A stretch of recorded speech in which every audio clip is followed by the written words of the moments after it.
il y a une vérité inconfortable que beaucoup de personnes ne veulent pas accepter. Celui qui te traite avec indifférence, qui joue avec tes émotions, qui ne te valorise pas en réalité, craint de te perdre bien plus que ce que tu crois.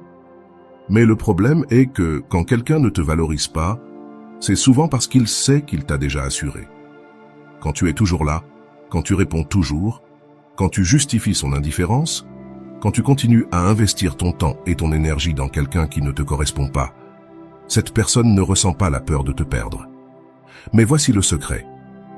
Il y a quelque chose que tu peux faire pour changer la donne. Et il ne s'agit pas de manipuler, de jouer à l'indifférent ou d'utiliser des tactiques vides. Il s'agit de comprendre la psychologie derrière l'attraction, l'obsession et la valeur personnelle. Car celui qui ne te valorise pas commence à devenir obsédé par toi quand il sent qu'il ne te contrôle plus. Aujourd'hui, nous allons parler de la manière de changer la dynamique, de récupérer ton pouvoir et de faire en sorte que celui qui t'a ignoré commence soudainement à te voir sous un autre angle.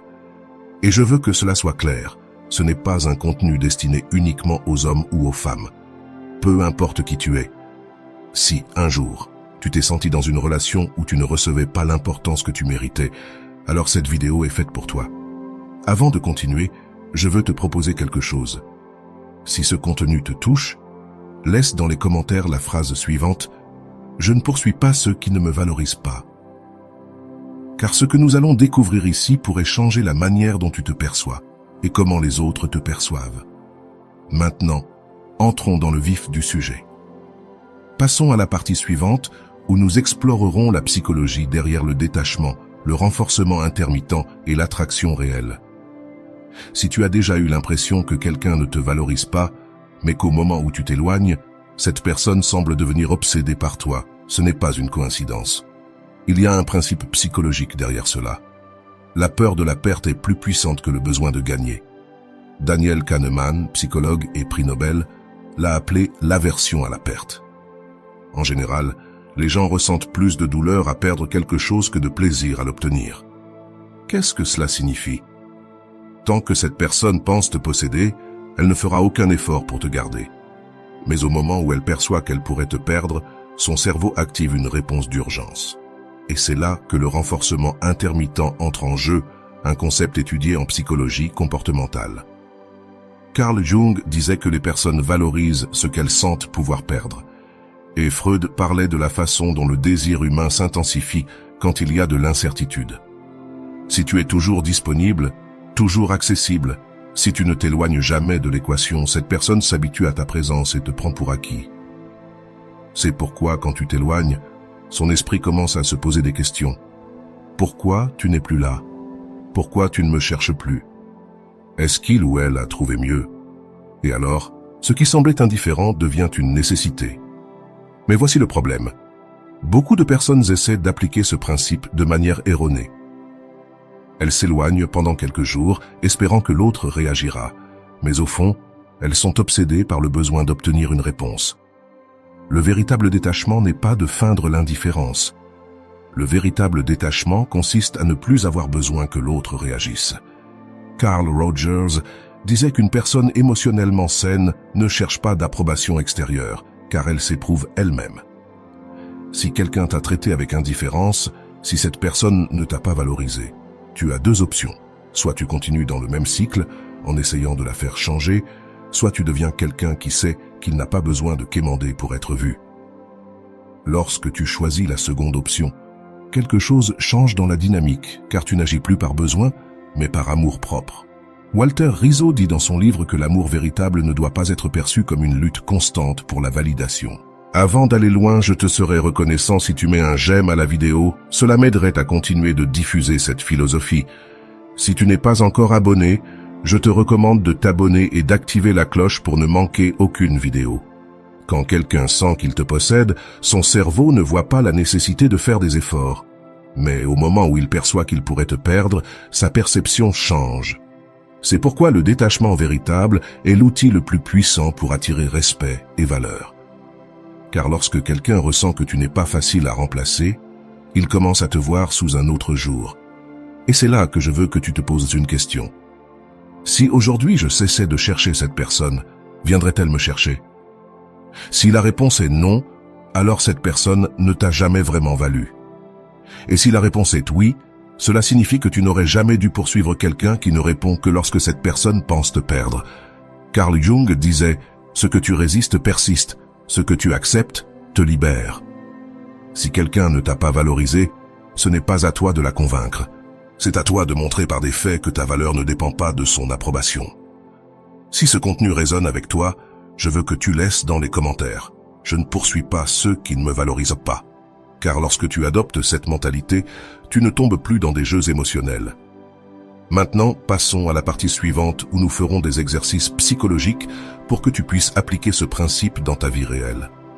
Prépare-toi, car ce sera le plus grand changement que tu feras pour toi-même.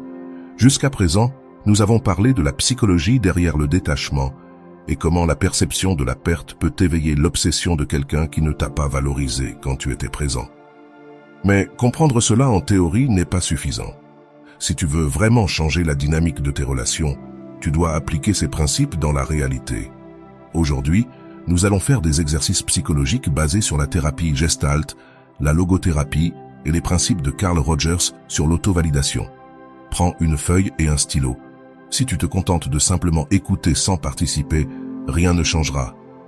Si tu veux vraiment que ce contenu transforme ta vie, fais ces exercices. Exercice 1. La lettre que tu n'enverras jamais. Sigmund Freud disait que les émotions réprimées ne disparaissent pas, elles trouvent simplement d'autres moyens de se manifester.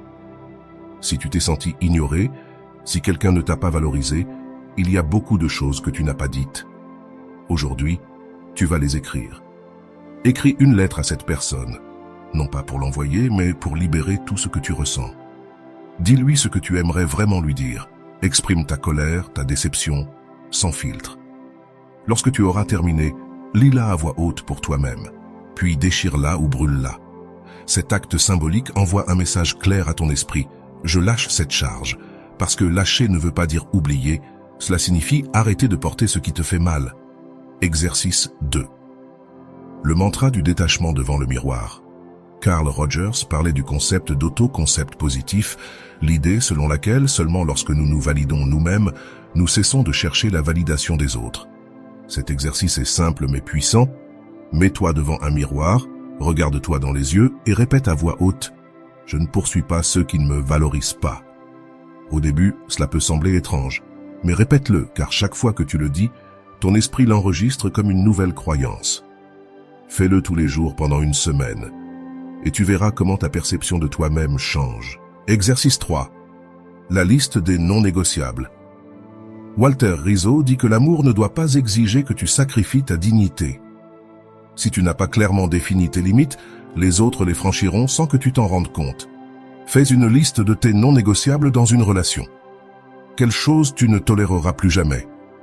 Quels sont tes critères minimaux? Quel genre de traitement mérites-tu? Chaque fois que tu rencontres quelqu'un, retourne à cette liste. Si cette personne ne respecte pas tes critères, alors ce n'est pas la personne qu'il te faut. Ces exercices ne sont pas des tâches simples, ils sont le début d'un changement profond dans ta vie. Parce que la raison pour laquelle beaucoup de personnes finissent dans des relations toxiques est qu'elles ne se sont pas accordées la valeur qu'elles méritent. Mais cela change aujourd'hui. Si tu es arrivé jusqu'ici et que ces exercices ont résonné en toi, je veux que tu écrives dans les commentaires « Je ne poursuis pas ceux qui ne me valorisent pas », car à partir de ce moment, tu as décidé de ne plus négocier ta dignité. Maintenant, passons à la partie suivante où nous allons effectuer une analyse profonde à travers la méthode socratique. Nous allons remettre en question tout ce que nous pensions savoir sur l'amour, la valeur personnelle et les relations. Ce sera la partie la plus révélatrice. Que se passerait-il si, aujourd'hui, tu décidais de lâcher prise? Imagine un instant que tu n'aies plus d'importance s'il te contacte ou pas, que cela ne t'affecte plus s'il répond ou non, que tu n'aies plus d'intérêt pour ce qu'il fait ou ne fait pas. Comment te sentirais-tu? Si l'idée de lâcher prise te cause de l'anxiété, c'est parce que tu es encore attaché à l'idée que cette personne valide ta valeur. Mais comme le disait Coron, le véritable amour commence lorsque tu cesses de chercher l'approbation des autres. Si aujourd'hui tu décidais de lâcher prise, la seule différence serait que tu retrouveras ta paix. Parce que la réalité, c'est la suivante, Tu ne peux pas perdre quelqu'un qui n'a jamais vraiment été à toi. Pourquoi crois-tu que tu mérites moins que ce que tu vaux réellement? Si quelqu'un ne te valorise pas, mais que tu restes là, c'est parce qu'au fond de toi, tu crois que tu ne mérites rien de mieux. Qui t'a appris à te contenter de peu? D'où vient cette idée que tu dois accepter moins que ce que tu donnes? Walter Rizzo dit que l'amour-propre n'est pas un luxe, c'est une nécessité émotionnelle. Si tu penses que tu ne peux pas aspirer à mieux, c'est que tu n'as pas encore vu ta propre valeur. Que dirais-tu à ton meilleur ami s'il était à ta place? Parfois, il est difficile de voir notre propre situation avec clarté, mais si un ami te disait qu'il est pris dans une relation où il n'est pas valorisé, que lui dirais-tu? Tu lui dirais sûrement de s'éloigner, qu'il mérite mieux, qu'il n'a pas à rester là où il n'est pas une priorité. Alors pourquoi n'appliques-tu pas ce même conseil à toi-même? Carl Jung disait que l'amour envers les autres est le reflet de l'amour que nous nous portons à nous-mêmes. Si tu ne te traites pas avec indifférence, pourquoi permets-tu à quelqu'un d'autre de le faire? Récapitulons ce que nous avons appris jusqu'à présent. Si tu es arrivé jusqu'ici, tu as franchi une étape importante dans ton processus de guérison. Nous avons parlé de la psychologie derrière le détachement et l'obsession, de la façon dont la peur de la perte active le désir chez ceux qui t'ignorèrent auparavant, des exercices psychologiques pour renforcer ton estime de toi, et de ces questions profondes qui t'obligent à voir la réalité avec clarté. Mais il manque encore quelque chose, car comprendre tout cela en théorie est une chose, mais l'appliquer dans la vie réelle en est une autre. C'est pourquoi dans la partie suivante, je vais te raconter une histoire qui reflète exactement ce dont nous avons parlé ici. Avant d'avancer, je veux te poser une question finale. Si ton histoire était un livre, continuerais-tu à écrire le même chapitre ou serais-tu prêt à en commencer un nouveau? La décision t'appartient. Maintenant, avançons dans la prochaine partie où tu feras la connaissance d'un personnage qui a dû affronter la même lutte que toi et nous verrons ce qu'il a fait pour s'en sortir. Ne le manquez pas. Le son du téléphone vibrant sur la table lui glaça le sang. Miguel attendait ce message depuis des jours. Chaque fois qu'il voyait l'écran s'allumer, un mélange d'excitation et d'anxiété l'envahissait. Mais cette fois, il ne courut pas pour répondre immédiatement. Il prit une grande inspiration, ferma les yeux et laissa le téléphone là où il était. Quelque chose en lui était en train de changer. Le message venait de Camila, la femme qui pendant des mois lui avait donné des miettes d'attention alors qu'il était toujours prisonnier d'une illusion. Elle venait et partait à sa guise. Un jour, elle le remplissait de mots doux, lui disait qu'elle lui manquait, qu'il était quelqu'un de spécial. Mais le lendemain, elle disparaissait sans explication. Miguel ne comprenait pas pourquoi elle faisait ça. Est-ce qu'elle aimait jouer avec lui ou est-ce qu'il était juste une option en attendant qu'elle trouve mieux? Chaque fois qu'elle s'éloignait, Miguel avait l'impression que son monde s'effondrait. Il restait à vérifier son téléphone chaque heure, attendant un signe de sa part. Mais les jours passaient et Camila continuait sa vie comme si de rien n'était, jusqu'à ce qu'elle réapparaisse, toujours avec une excuse, toujours avec un sourire. « Désolé, j'ai été occupé, comment ça va ?» Et Miguel, sans réfléchir, l'accueillait comme si de rien n'était. Jusqu'au jour où tout changea. La vérité qu'il refusait de voir arriva de la pire des manières. C'était un vendredi soir, lorsqu'il sort avec des amis, essayant de se distraire, d'essayer de ne pas penser à elle. Mais le destin en avait décidé autrement. Miguel la vit. Camila était à l'autre bout du bar, souriant, tenant la main d'un autre homme. Le même éclat dans ses yeux, la même chaleur dans son rire, sauf que cette fois, ce n'était pas pour lui. Le coup dans la poitrine fut immédiat. Ce n'était pas juste un coup, c'était la confirmation de ce qu'il avait toujours soupçonné. Camila ne l'avait jamais vu comme une priorité. Elle n'avait jamais eu peur de le perdre, car elle savait qu'il serait toujours là quand elle le voudrait. Miguel ressent un mélange de colère et de tristesse. Comment m'avait-il permis cela? Comment avait-il accepté d'être traité comme une option? Il quitta le bar sans dire un mot. Cette nuit-là, il ne dormit pas. Les images de lui avec un autre tournèrent dans sa tête. Mais au matin, quelque chose en lui se réveilla. Il se regarda dans le miroir et se posa la question qui allait changer sa vie. Que fais-je de moi-même? Car la véritable trahison n'était pas celle de Camila, mais la sienne. C'est lui qui avait permis qu'elle joue avec ses émotions, C'est lui qui avait justifié chaque fois qu'elle l'ignorait. C'est lui qui s'était accroché à une illusion qui n'existait que dans sa tête. Miguel comprit quelque chose qu'il ne voulait pas accepter. Camila ne le choisirait jamais. Pas parce qu'il n'était pas suffisant, mais parce qu'elle ne restait qu'avec ceux qui ne lui donnaient pas de sécurité. Et lui, il lui avait toujours laissé entendre qu'elle pouvait faire ce qu'elle voulait, qu'il resterait là. Mais cela avait pris fin. Aujourd'hui, avec une décision ferme, Miguel prit son téléphone, ouvrit la conversation avec Camila. Le message de la veille était toujours là. Avant, il se serait précipité pour répondre. Mais cette fois, il fit une chose simple. Il supprime le chat, effaça son numéro, et pour la première fois depuis longtemps, il se sentit libre. Libre de l'incertitude, libre du jeu émotionnel, libre de quelqu'un qui n'avait jamais eu peur de le perdre. Mais le processus de Miguel ne faisait que commencer. Couper le contact, c'est une chose, mais guérir de la blessure qu'il t'a fait permettre, c'en est une autre. Et dans la prochaine partie, nous verrons le véritable défi. Comment se reconstruire après s'être rendu compte qu'on s'est trahi soi-même. Si cette histoire résonne avec toi, je veux que tu laisses en commentaire. Je ne poursuis pas ceux qui ne me valorisent pas. Car quand tu choisis ton amour propre, le jeu change pour toujours. Maintenant, avançons dans la prochaine partie, où Miguel affrontera sa plus grande épreuve.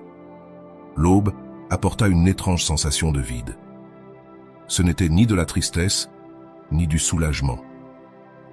Miguel s'assit au bord du lit, regardant l'écran de son téléphone. Pour la première fois depuis des mois, il n'attendait pas de message de Camila. Pas parce qu'il ne voulait pas qu'elle le cherche, mais parce que, pour la première fois, il avait accepté que cela ne signifiait rien. Il avait passé trop de temps dans l'illusion.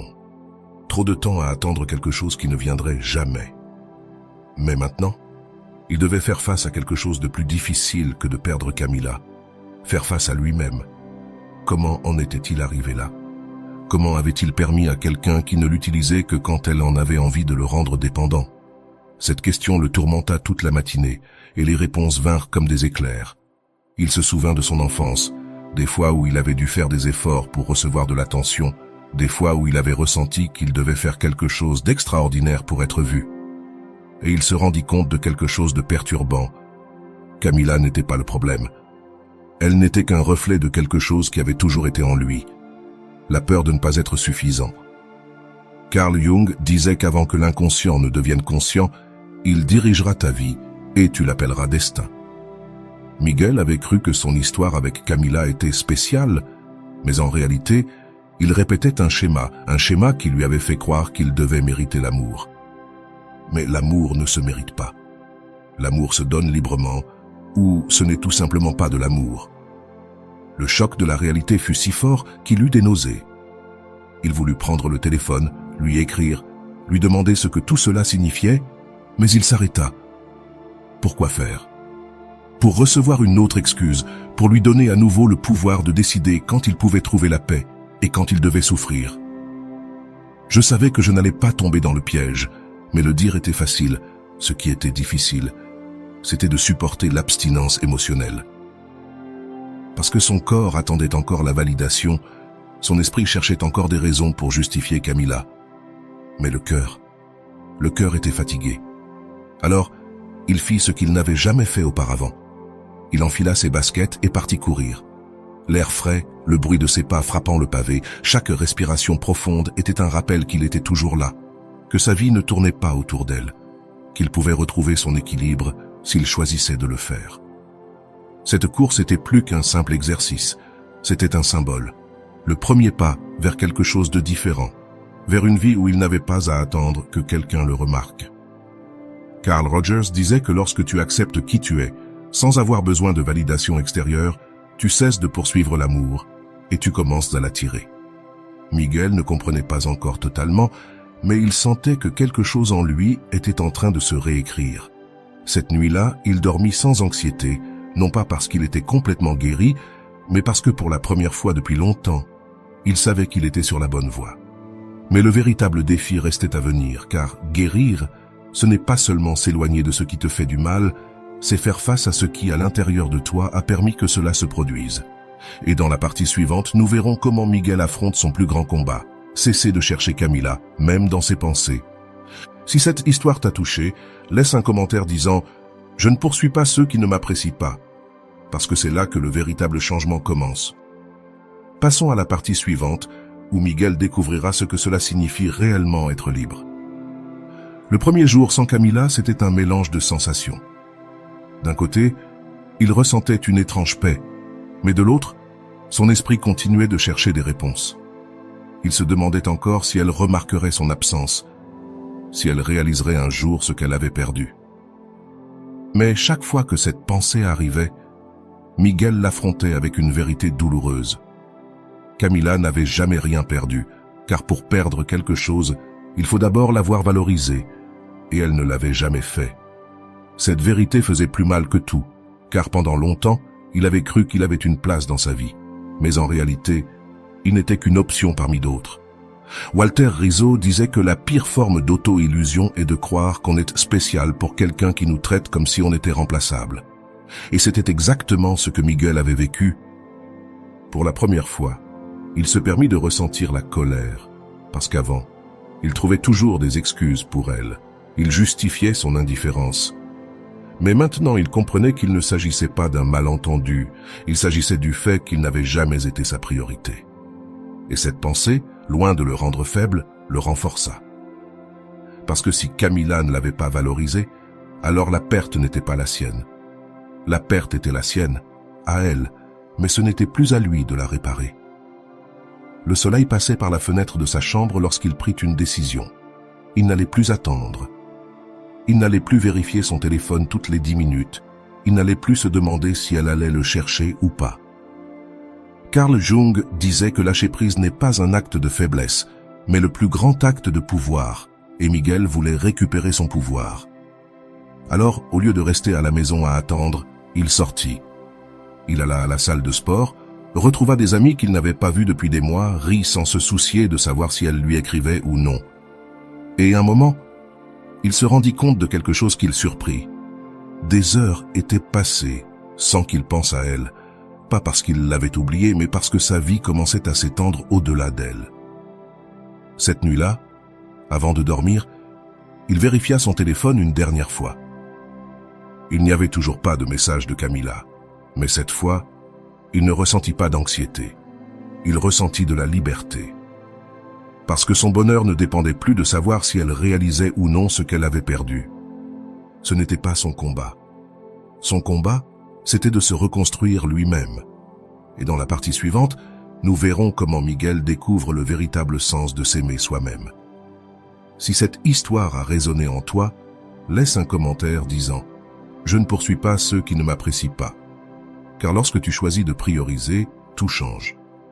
Passons à la dernière partie où Miguel comprendra que son histoire ne se termine pas avec le rejet de Camila, mais avec sa propre rédemption. Les jours passaient et quelque chose en Miguel commençait à changer. Au début, l'absence de Camila se sentait comme un trou, comme si quelque chose lui manquait. Mais avec le temps, ce vide cessa de faire mal. Non pas parce qu'elle avait cessé de lui manquer du jour au lendemain, mais parce qu'il comprit enfin quelque chose de crucial. Ce n'était pas elle qu'il regrettait, c'était l'idée de ce qu'elle représentait.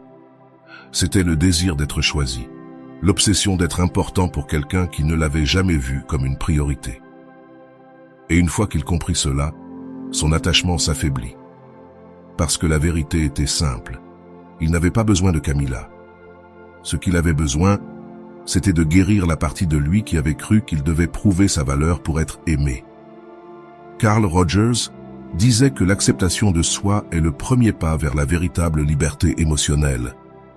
Miguel avait passé des mois à attendre que Camila lui donne de la validation, mais maintenant, pour la première fois de sa vie, il apprenait à se valider lui-même. Le point de bascule arriva un après-midi alors qu'il consultait son téléphone. Il y avait une nouvelle notification. C'était un message de Camila. Pendant un instant, il ressentit une pointe d'émotion, mais il prit une grande respiration et laissa la raison parler. Pourquoi revenait-elle maintenant? Parce qu'elle le regrettait ou simplement parce qu'elle avait l'impression de le perdre? Le message disait « Salut, ça fait longtemps qu'on ne s'est pas parlé. Comment ça va ?» Miguel lut ces mots encore et encore. Avant, Il aurait répondu immédiatement, il aurait ressenti un soulagement, aurait pensé « enfin ». Elle a réalisé. Mais cette fois, sa réaction fut différente. Il ne ressentit ni bonheur, ni anxiété. Il ressentit seulement de la clarté parce qu'il savait que Camilla ne le cherchait pas par amour. Elle le cherchait parce que son absence avait changé la donne. Walter Rizzo disait que les personnes qui jouent avec ton amour ne ressentent ta valeur que lorsqu'elles n'ont plus de contrôle sur toi. Et c'était exactement ce qui se passait. Pendant des mois, Miguel avait donné du pouvoir à Camilla, mais le jour où il cessa de la poursuivre, elle commença à ressentir son absence. Et maintenant, elle revenait, non pas parce qu'elle voulait construire quelque chose de réel, mais parce que son ego ne supportait pas l'idée que Miguel ne l'attendait plus. Alors, Miguel prit une décision.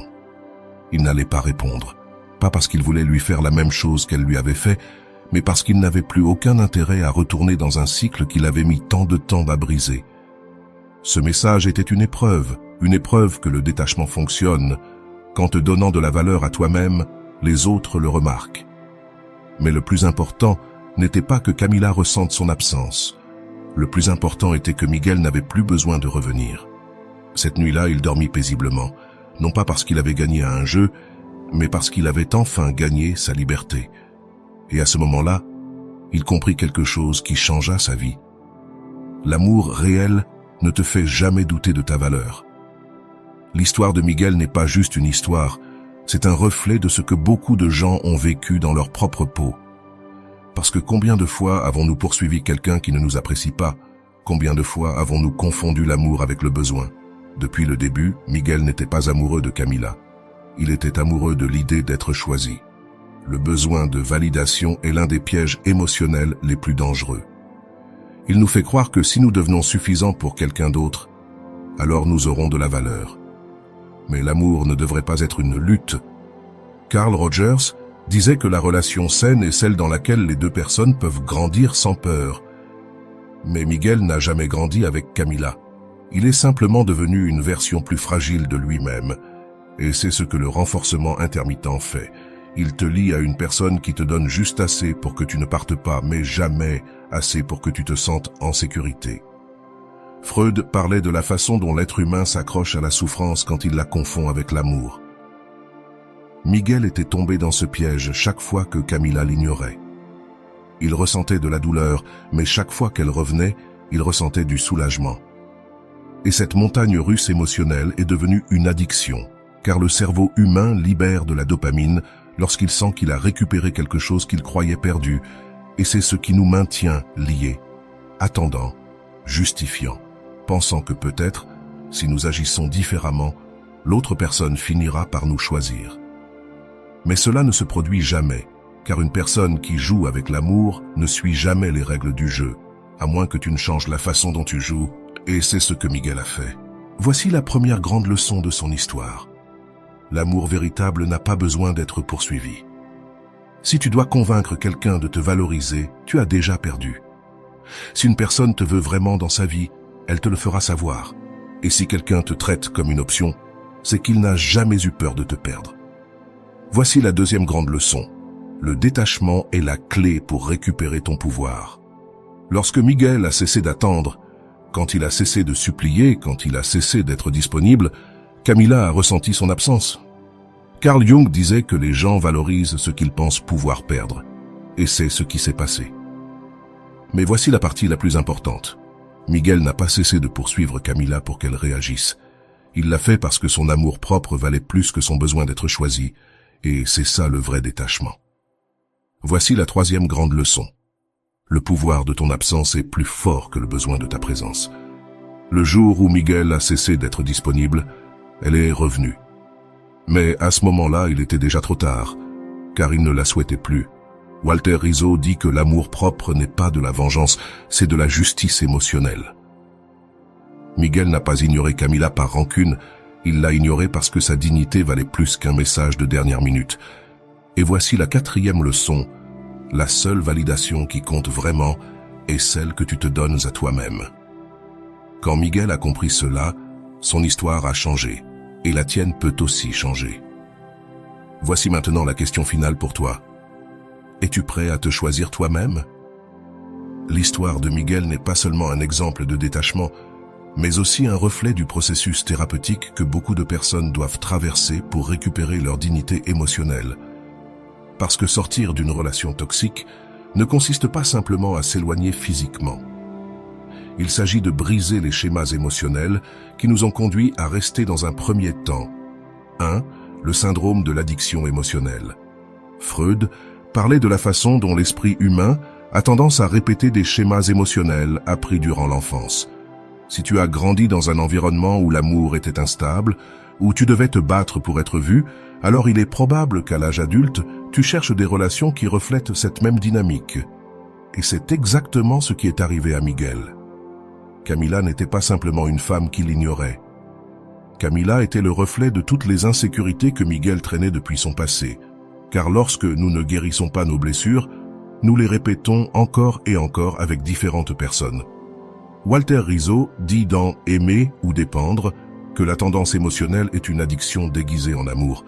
Et Miguel était piégé dans cette addiction, car chaque fois que Camila s'éloignait, il ressentait de l'anxiété. Et chaque fois qu'elle revenait, il ressentait du soulagement. Cette montagne russe émotionnelle n'est pas de l'amour, c'est du renforcement intermittent, un phénomène psychologique largement étudié.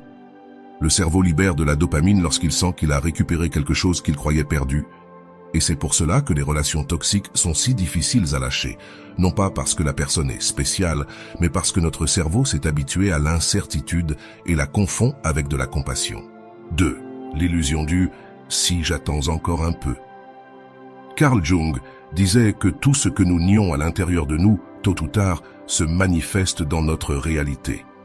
Miguel ne voulait pas accepter que Camila ne l'avait jamais valorisé. C'est pourquoi il s'accrochait à l'idée que peut-être, avec le temps, elle changerait. Mais la vérité est simple. Les gens ne changent pas parce que tu les aimes davantage. Les gens changent quand ils décident eux-mêmes de changer. Et si quelqu'un ne te valorise pas aujourd'hui, il ne le fera pas demain simplement parce que tu attends. L'un des mécanismes de défense les plus courants dans l'esprit humain est le déni. Nous nions l'évidence parce que l'accepter signifierait affronter la douleur, mais cette douleur, aussi grande soit-elle, est nécessaire pour guérir. Carl Rogers disait que la seule personne responsable de ton bonheur, c'est toi. Miguel a dû faire face à cette vérité, et quand il l'a fait, son histoire a commencé à changer. 3. Le piège de revenir lorsque l'autre te cherche. Lorsque Miguel s'est éloigné, Camila est revenue. Cela arrive fréquemment. Lorsque quelqu'un sent qu'il te perd, son cerveau entre dans un état d'urgence, non pas parce qu'il te veut réellement, mais parce que son ego ne supporte pas l'idée de ne plus avoir de pouvoir sur toi. Mais c'est ici que beaucoup de gens échouent, car lorsque l'autre personne revient, ils croient qu'ils ont enfin obtenu ce qu'ils voulaient, et retombent dans le même cycle. Mais la réalité est celle-ci. Si quelqu'un ne te cherche que lorsque tu t'éloignes, ce n'est pas de l'amour, c'est du contrôle. Et l'amour véritable n'est pas un jeu de pouvoir. C'est un espace sûr où tu n'as pas besoin de prouver constamment ta valeur. Walter Rizzo dit que celui qui te veut réellement dans sa vie te le prouve par des actes, pas par des miettes. Et Miguel a appris cette leçon lorsqu'il a décidé de ne pas répondre au message de Camila, parce qu'il a compris que sa valeur ne dépendait pas de sa validation. Ce fut son moment de réveil. 4. La guérison n'est pas un instant, c'est un processus. Sortir d'une relation toxique ne signifie pas qu'en un jour tout s'améliore. Miguel a eu des jours de doute, des moments où il a ressenti la tentation de revenir, car le détachement ne se construit pas du jour au lendemain. Il se construit par de petites décisions quotidiennes. Chaque fois que Miguel a choisi de ne pas lui écrire, chaque fois qu'il a décidé de se concentrer sur sa propre vie, chaque fois qu'il a remplacé l'anxiété par la paix, ces petites décisions ont reconstruit son être intérieur. Carl Jung disait que le processus d'individuation est le chemin pour devenir celui que tu es vraiment, sans les attaches de ce que les autres attendent de toi. Et c'était le chemin que Miguel parcourait. Un chemin où il n'avait plus besoin de prouver sa valeur à personne, juste à lui-même. 5. La victoire n'est pas que l'autre personne te manque, c'est que cela ne t'importe plus. Le grand moment de transformation de Miguel n'a pas été lorsque Camila l'a cherché, mais lorsqu'il a réalisé qu'il n'avait plus besoin d'elle. Ce fut la véritable victoire, car le moment où tu cesses de ressentir le besoin de quelque chose, tu te libères de son contrôle, et c'est là que tu récupères ton pouvoir. La question maintenant est, es-tu prêt à faire de même? Nous avons parcouru ensemble l'histoire de Miguel, une histoire qui ne reflète pas seulement son processus de guérison, mais aussi celui de nombreuses personnes ayant vécu des relations où leur valeur n'a pas été reconnue. Mais maintenant, je veux m'adresser directement à toi, car si tu es arrivé jusqu'ici, c'est qu'une partie de cette histoire t'a touché. Peut-être que tu t'es vu en Miguel, peut-être que tu as reconnu quelqu'un comme Camila dans ta vie, peut-être que tu as compris pour la première fois que ce que tu as appelé l'amour est en réalité une addiction émotionnelle, et ce que je veux que tu comprennes aujourd'hui, c'est ceci. Tu peux sortir de ce cycle. Ce ne sera pas facile, ce ne sera pas rapide. Mais chaque jour où tu choisis ta paix plutôt que ton anxiété, tu seras plus proche de la liberté. Carl Jung disait que celui qui regarde à l'extérieur rêve, celui qui regarde à l'intérieur s'éveille. Il est temps de s'éveiller. Il est temps de te regarder avec honnêteté et de te demander de quoi ai-je besoin pour me sentir complet, sans dépendre de qui que ce soit. Car la réponse n'a jamais été en une autre personne, elle a toujours été en toi. Maintenant, avant de conclure, je veux te demander quelque chose. Si cette histoire t'a parlé, si tu sens que ce contenu t'a ouvert les yeux d'une manière ou d'une autre, je veux que tu laisses dans les commentaires la phrase suivante. Je ne poursuis pas celui qui ne me valorise pas. Car chaque fois que tu l'écris, tu envoies un message à ton esprit que tu es prêt à changer. Et si tu veux franchir la prochaine étape de ta guérison, je tiens à te rappeler que le processus ne s'arrête pas ici. Le véritable changement se produit lorsque tu décides de travailler sur toi chaque jour, lorsque tu décides que ton bien-être est plus important que tout le reste. Alors maintenant, c'est à toi de jouer. Choisis ta paix, choisis ton amour-propre, choisis de ne plus être le personnage secondaire dans l'histoire de quelqu'un d'autre et deviens le protagoniste de ta vie. Merci d'être allé jusqu'ici, merci de t'être écouté, et souviens-toi toujours de ceci. L'amour le plus important de ta vie est celui que tu construis à l'intérieur de toi. Et voilà, j'espère que vous avez trouvé beaucoup de valeur dans cette vidéo. Merci d'être resté jusqu'à la fin de cette vidéo, j'adore quand vous faites ça.